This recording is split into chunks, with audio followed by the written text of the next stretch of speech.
In a small, lively town nestled in the heart of the South during the mid-1900s, there lived a woman named Ruth Harper. She was known for her quiet strength and tireless work ethic. Every day, she could be seen walking briskly down the dusty streets, dressed in her simple uniform, ready to take on whatever challenges awaited her. Ruth worked as a maid for wealthy families, cleaning their homes, cooking their meals, and caring for their children. Though her job was demanding and often thankless, she approached it with a sense of purpose that few could match. Ruth's hands told the story of her life, calloused from years of scrubbing floors, washing dishes, and folding laundry. Yet despite the physical toll of her work, her spirit remained unbroken. She carried herself with dignity, always standing tall, no matter how heavy the burdens on her shoulders became. Her faith was her anchor, teaching her to serve others without expecting anything in return. Ruth believed deeply that kindness was its own reward and that helping others would eventually bring blessings into her life, even if she couldn't see them right away. The world around Ruth wasn't always kind. As a black woman living in a time when racial inequality was rampant, she faced countless hardships. Many people looked down on her because of her skin color or dismissed her contributions simply because of her job. But Ruth refused to let bitterness take root in her heart. Instead, she chose to focus on what she could control: her actions, her attitude, and her ability to make someone else's day just a little bit brighter. Every morning, Ruth woke up before the sun rose, preparing herself for another long day ahead. She didn't have much. Her tiny apartment was modest, and her wages barely covered her basic needs, but she made the most of what she had. Neighbors often remarked on how cheerful she seemed, even when life dealt her tough blows. "How do you stay so positive?" they would ask. Ruth would simply smile and say, "I trust that good things will come, even if I can't see them yet." What set Ruth apart wasn't just her work ethic, but also her genuine care for others. Whether it was comforting a crying child, lending an ear to a stressed-out mother, or offering words of encouragement to a fellow worker, Ruth went above and beyond what was expected of her. She noticed the little things, the way someone's voice trembled when they were upset, the way a room felt warmer after she added fresh flowers to the table. These small acts might have gone unnoticed by many, but they mattered deeply to those who benefited from them. Though Ruth rarely received thanks for her efforts, she never complained. She understood that true kindness doesn't seek applause. It comes from a place of love and compassion. Still, deep down, there was a part of her that hoped her actions might one day inspire change, not just in the lives of those she served, but in the broader community as well. Little did she know, her unwavering dedication was about to lead her down a path filled with unexpected twists, moments of heartache, and ultimately, profound transformation. Ruth's journey took her to a new household, the grand and imposing Thompson estate. The mansion stood at the end of a long, winding driveway, its towering white columns casting shadows over the perfectly manicured lawn. It was a place that screamed wealth and privilege. But as Ruth soon discovered, it lacked warmth. From the moment she stepped inside, she felt the chill in the air, not from the temperature, but from the people who lived there. Mrs. Eleanor Thompson, the matriarch of the family, greeted Ruth with a clipped tone and a list of chores so long it could have filled an entire week. She barely looked Ruth in the eye, speaking to her as though she were invisible. "The kitchen needs scrubbing," Mrs. Thompson instructed, her voice sharp and impatient, "and make sure you dust every corner of the living room. We have guests coming this evening." Ruth nodded politely, offering a soft, "Yes, Mom," though no acknowledgement came in return. The rest of the Thompson family wasn't much different.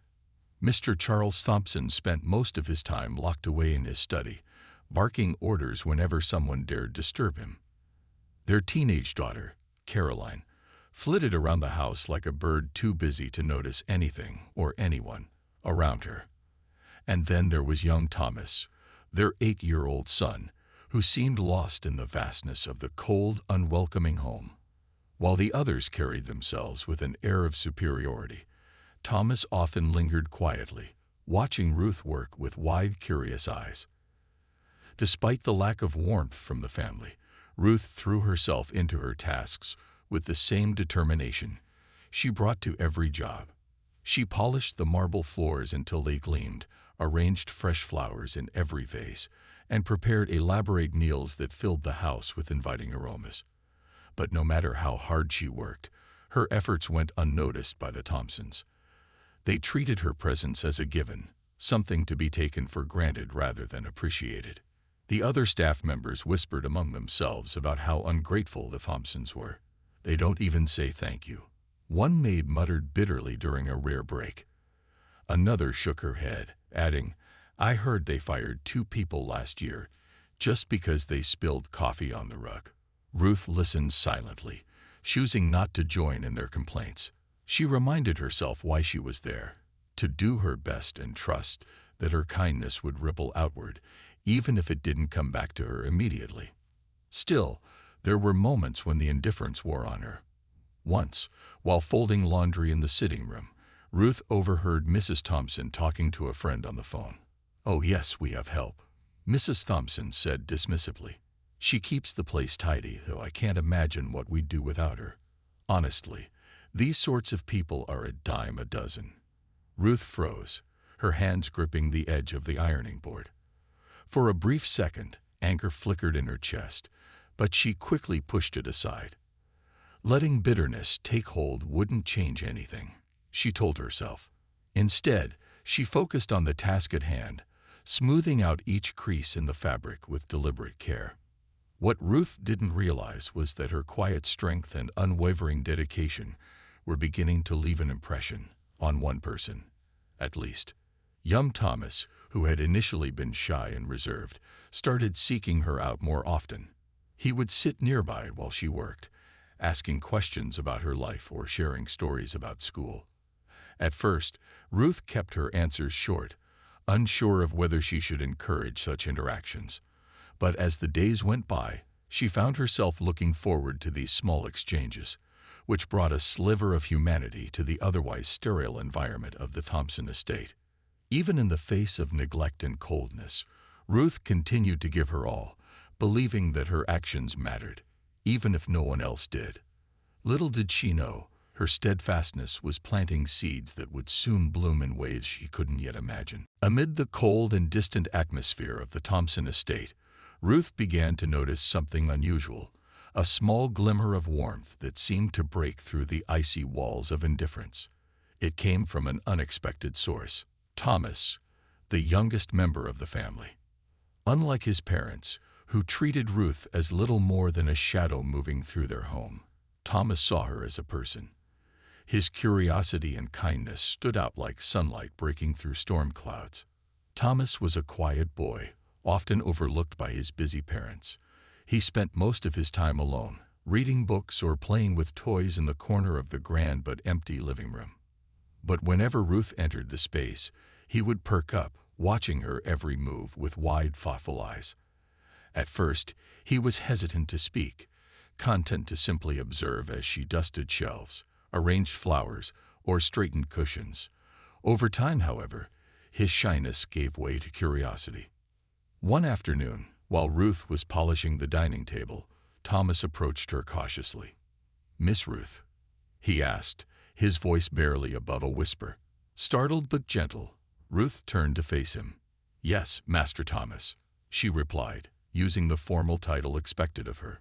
The boy fidgeted with the hem of his shirt before blurting out, "Why do you work so hard? Don't you get tired?" Ruth smiled softly, touched by his innocent question. Kneeling down so she could look him in the eye, she said, "I do get tired sometimes, but I like knowing I'm helping people. And besides, hard work makes me feel proud." Thomas tilted his head, considering her words. "Do you like working here?" he asked after a pause. Ruth hesitated for a moment, then nodded. "It's my job to make sure everything is nice and clean for your family," she explained. "And it makes me happy when others are comfortable." From that day on, Thomas became a regular presence in Ruth's daily routine. He followed her from room to room, peppering her with questions about her life outside the mansion. "Do you have kids?" he asked one day. Ruth chuckled softly. "No, I don't," she admitted. "But I take care of lots of children like you." Thomas beamed at being included in such a group. On another occasion, he asked if she liked cooking. When she told him yes, he eagerly offered to help stir a pot of soup she was preparing. Though Mrs. Thompson would never have approved, Ruth let him stand on a stool and hold the wooden spoon, laughing quietly as he declared himself her sous chef. Their bond deepened further when Thomas began sharing pieces of his own world with Ruth. One evening, as she tucked him into bed, a task usually left to the nanny, he handed her a crumpled piece of paper. "I drew this for you," he said shyly. The picture showed a stick-figure woman surrounded by flowers, with the words "Thank you" scrawled across the top. Ruth felt her throat tighten as she stared at the drawing. No one in the Thompson household had ever shown her such thoughtfulness before. "Thank you, Master Thomas," she said, her voice thick with emotion. "This means more to me than you know." Thomas grinned, clearly pleased with himself. "You're really nice, Miss Ruth," he added earnestly. "I wish everyone was like you." Though Ruth tried not to dwell on the significance of the moment, the gesture stayed with her long after she left the room. In a house where she was often treated as invisible, Thomas had seen her, and not just seen her, but appreciated her. For the first time since starting at the Thompson estate, Ruth allowed herself to feel a flicker of hope. Perhaps, she thought, there was still goodness to be found in unexpected places. As the days passed, Ruth noticed subtle changes in Thomas too. He grew bolder in his interactions with her, no longer whispering when he spoke or darting away when someone else entered the room. Once, when Mrs. Thompson snapped at Ruth for taking too long to serve dinner, Thomas surprised everyone by speaking up. "She works really hard, Mama," he said firmly, though his cheeks flushed with nervousness. Mrs. Thompson shot him a sharp look, silencing him instantly, but Ruth caught the briefest hint of guilt flash across her employer's face. These moments were small, almost imperceptible to anyone else, but they mattered deeply to Ruth. They reminded her that even in the coldest environments, seeds of kindness could take root. She didn't expect anything to change overnight, but for the first time, she felt a sense that her efforts weren't entirely in vain. Little did she know, these tiny acts of connection would soon lead to something far greater, something that would alter the course of both their lives forever. One fateful evening, the quiet rhythm of life at the Thompson estate was shattered by a violent storm that swept through the town with a ferocity no one had anticipated. The sky turned an ominous shade of gray, and the wind howled like a wild animal, rattling windows and bending trees until their branches snapped. Rain poured down in sheets, flooding streets and turning gardens into muddy rivers. Inside the mansion, the power flickered once, twice, and then went out completely, plunging the household into darkness. Panic rippled through the family as they realized water was seeping into the basement, where many of their prized possessions were stored. Mrs. Thompson's voice rose above the chaos, sharp and frantic. "Charles, do something," she cried, clutching her robe tightly around herself. Mr. Thompson barked orders to the staff, demanding flashlights and sandbags, but the situation quickly spiraled out of control. Water pooled on the basement floor, threatening to ruin antique furniture, heirlooms, and stacks of old family photographs. Amid the commotion, Ruth sprang into action without hesitation. She grabbed towels and buckets, working tirelessly to contain the rising water. Her movements were swift and deliberate, born from years of solving problems under pressure. While others stood frozen or argued about what to do next, Ruth remained calm, her mind focused solely on minimizing the damage. She directed the other staff members, showing them how to block off certain areas and soak up the water before it spread further. But even as she worked, her heart ached for young Thomas. In the midst of the storm, he had been left alone, huddled in a corner of the living room, his small frame trembling with fear. The flashes of lightning illuminated his terrified face, and the thunderclaps made him press his hands over his ears. When Ruth spotted him, Her maternal instincts kicked in. Leaving the soggy towels for a moment, she rushed to his side and knelt beside him. "It's all right, Master Thomas," she said gently, wrapping an arm around his shoulders. "The storm will pass soon.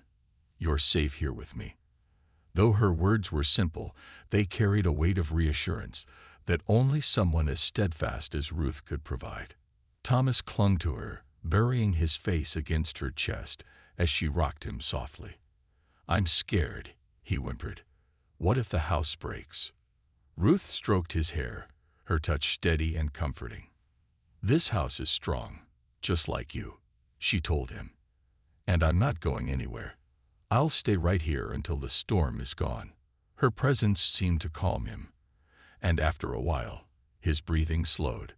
He didn't let go of her hand, though, holding onto it as if it were a lifeline. Meanwhile, the rest of the household scrambled to salvage what they could.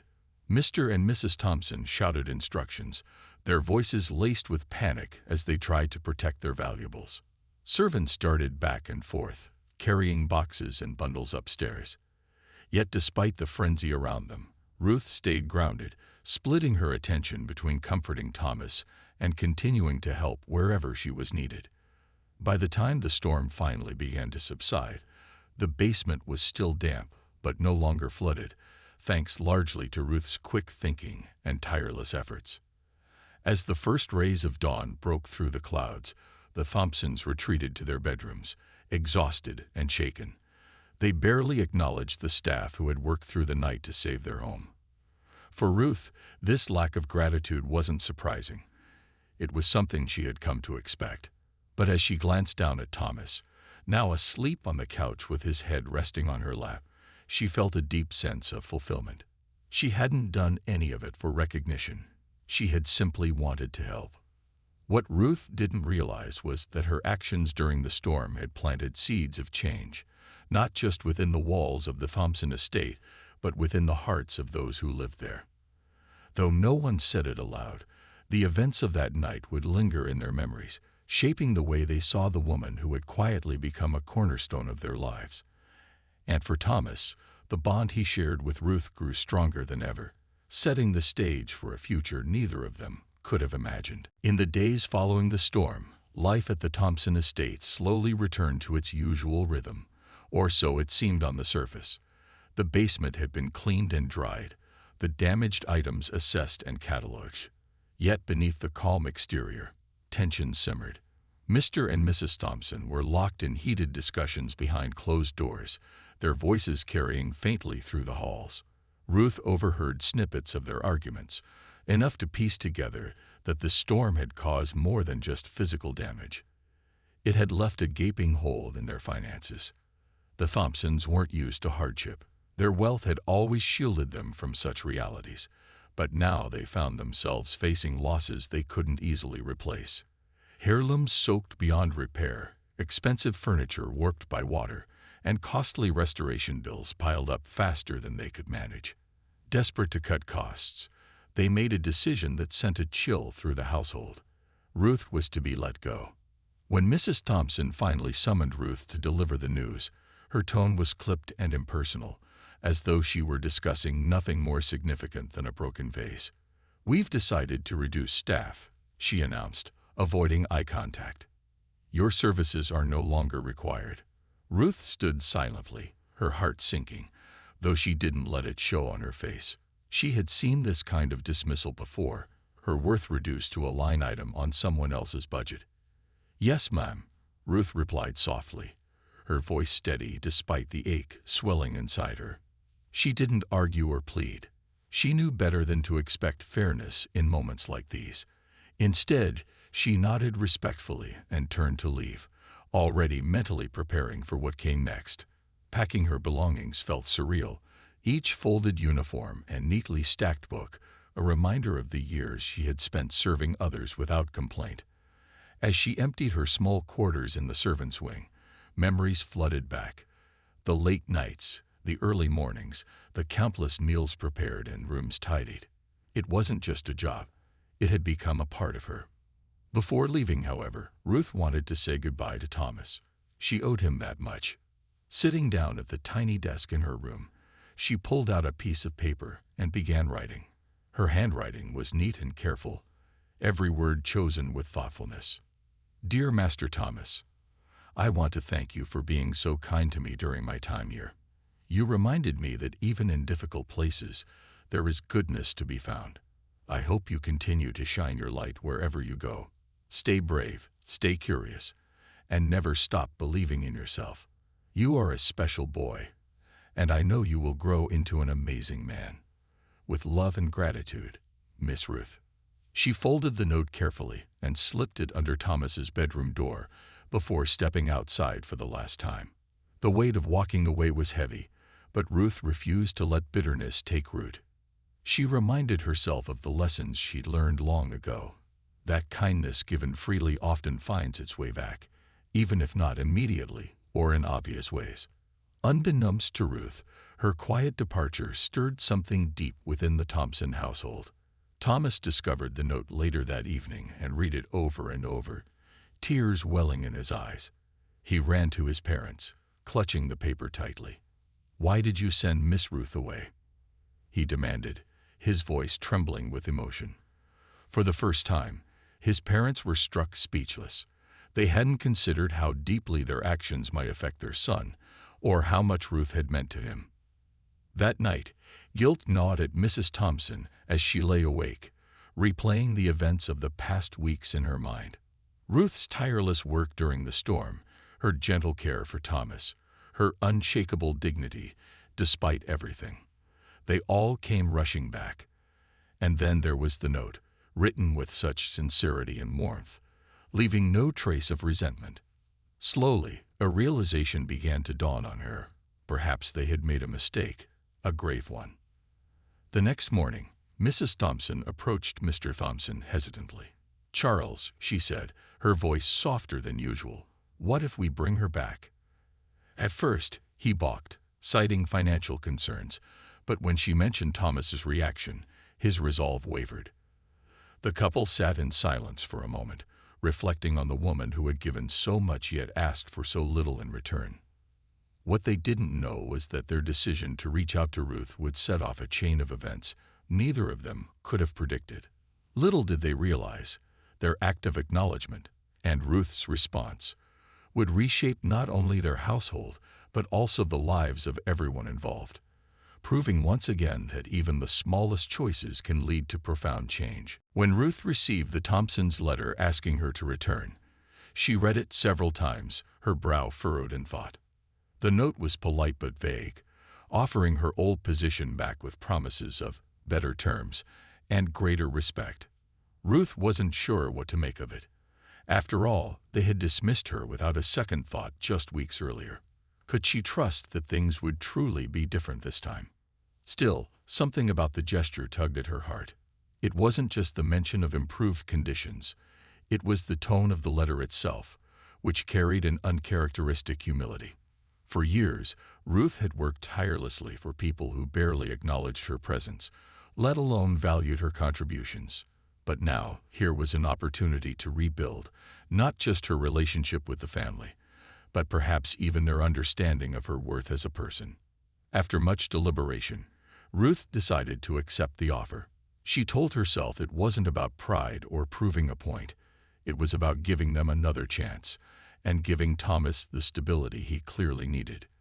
When she arrived at the estate on her first day back, she found Mrs. Thompson waiting for her near the front door, looking unusually nervous. "Ruth," she began, hesitating slightly before continuing, "we're very glad you've agreed to come back.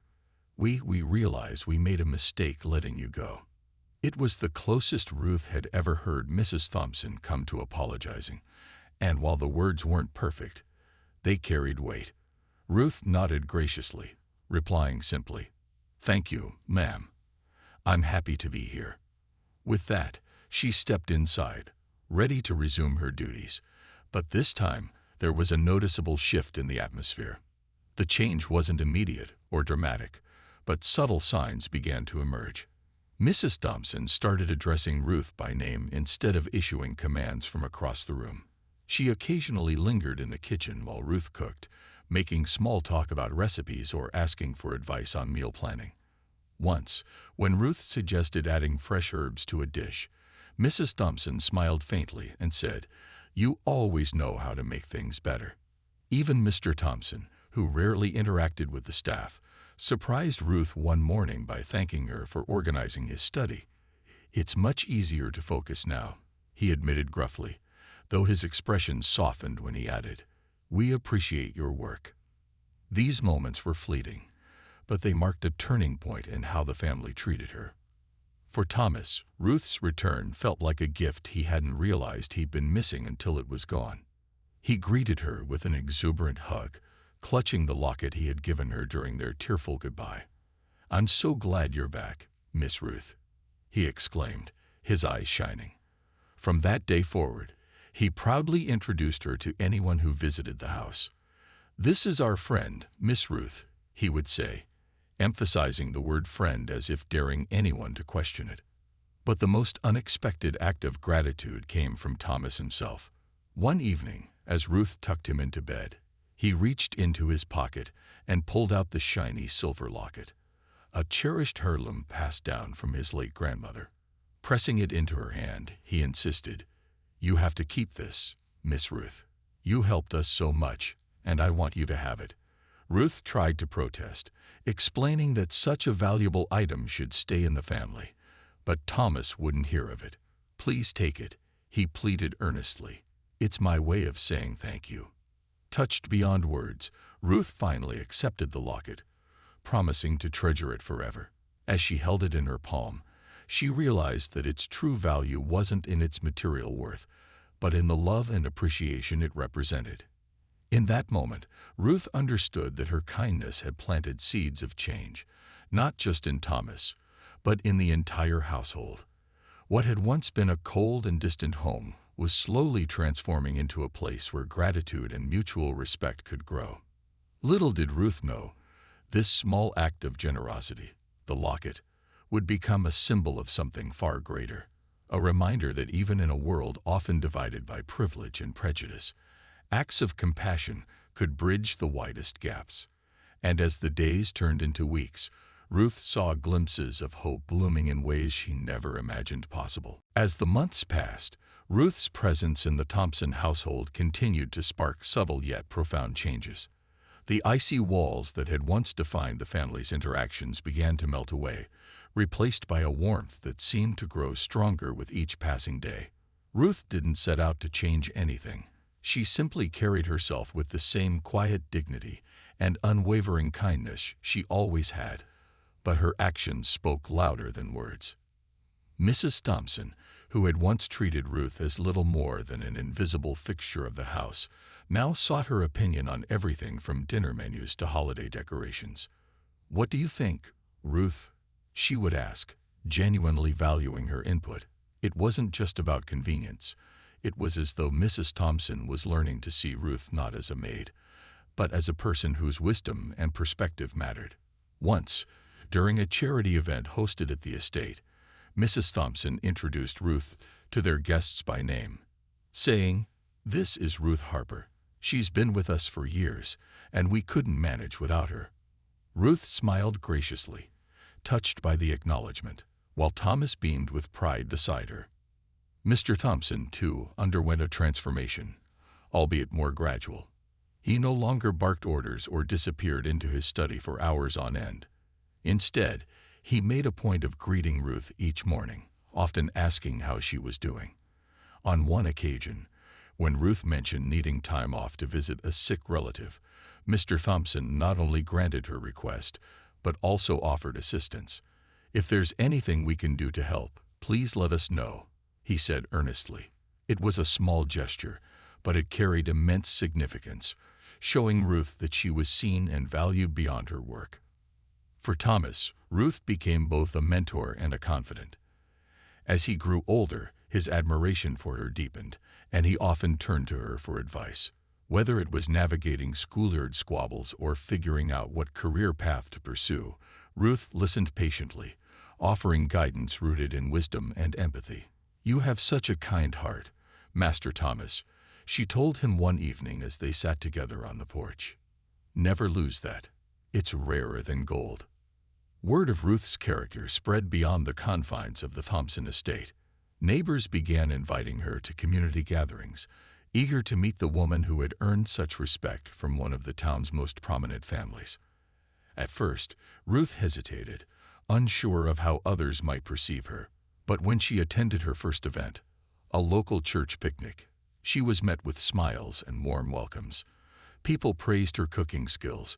She had brought a tray of her famous cornbread, and marveled at her ability to connect with everyone she met. The locket Thomas had given her remained a cherished keepsake, tucked safely inside a velvet-lined box. Occasionally, Ruth would take it out and hold it in her hands, reflecting on its meaning. To her, it symbolized more than gratitude. It represented trust, respect, and the power of human connection to transcend barriers. Each time she looked at it, she felt a renewed sense of purpose, knowing that even the smallest acts of kindness could ripple outward and touch countless lives. Years later, as Thomas prepared to leave for college, he approached Ruth with tears in his eyes. "I don't know what I'll do without you," he admitted, his voice thick with emotion. Ruth placed a comforting hand on his shoulder. "You'll do just fine," she assured him. "Remember everything we've talked about. Be brave, be kind, and never stop believing in yourself." Thomas nodded, clutching the book she had gifted him as a farewell present. A collection of inspiring stories about people who had overcome adversity through resilience and compassion. Though Ruth stayed on at the Thompson estate long after Thomas moved away, her influence extended far beyond the mansion's walls. Through her example, she inspired those around her to treat others with greater kindness and understanding. And as the years rolled by, Ruth watched with quiet satisfaction as seeds of change took root, not just within the Thompson family, but throughout the entire community.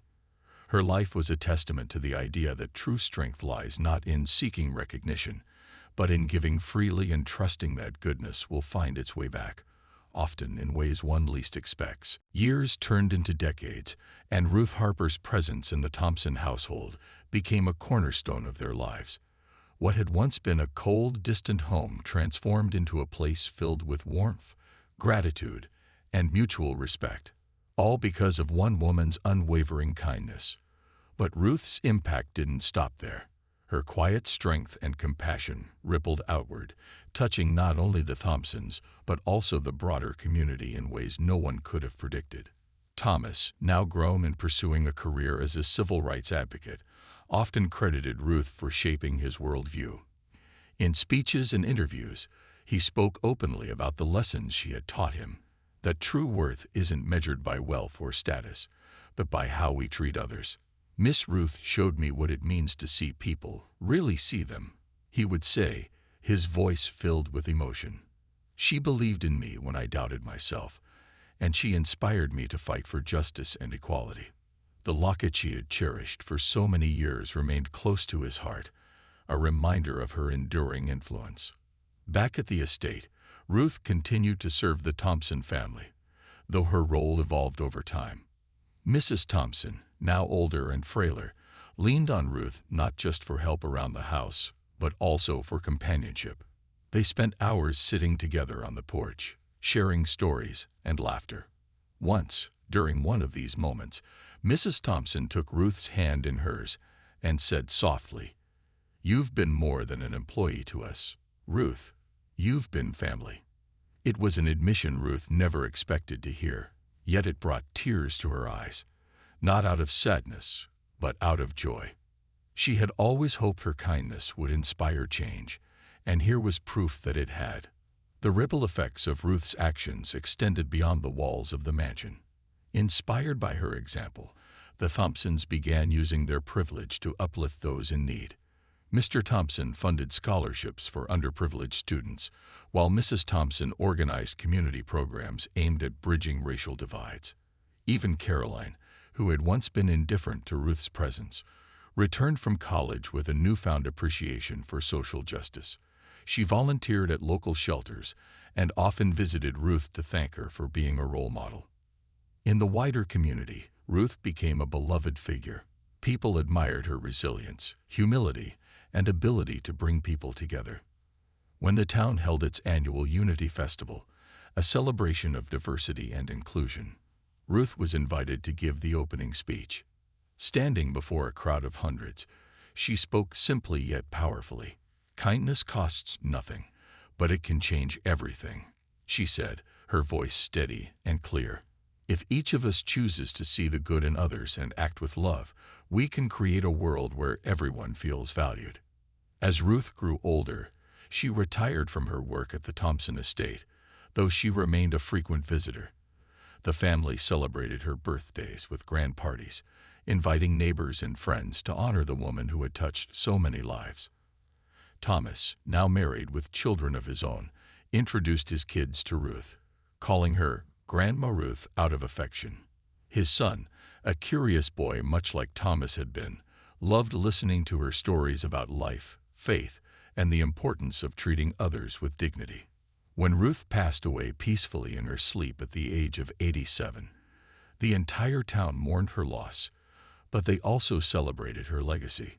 At her funeral, people from all walks of life came together to pay tribute to a woman whose quiet acts of kindness had sparked profound change. Thomas delivered the eulogy, holding up the silver locket as he spoke. "This belonged to my grandmother, but Miss Ruth made it hers through her selflessness and love," he said, his voice breaking. "She taught us that even the smallest gestures can leave the biggest impressions." Ruth's story lived on long after she was gone, passed down through generations as a testament to the power of compassion and humility. Her belief that kindness finds its way back to those who give it freely proved true, not just in her lifetime, but far beyond. Through her simple yet extraordinary life, Ruth Harper reminded everyone who knew her that true greatness lies not in seeking recognition, but in uplifting others and trusting that goodness will always find a way to shine, no matter how dark the world may seem.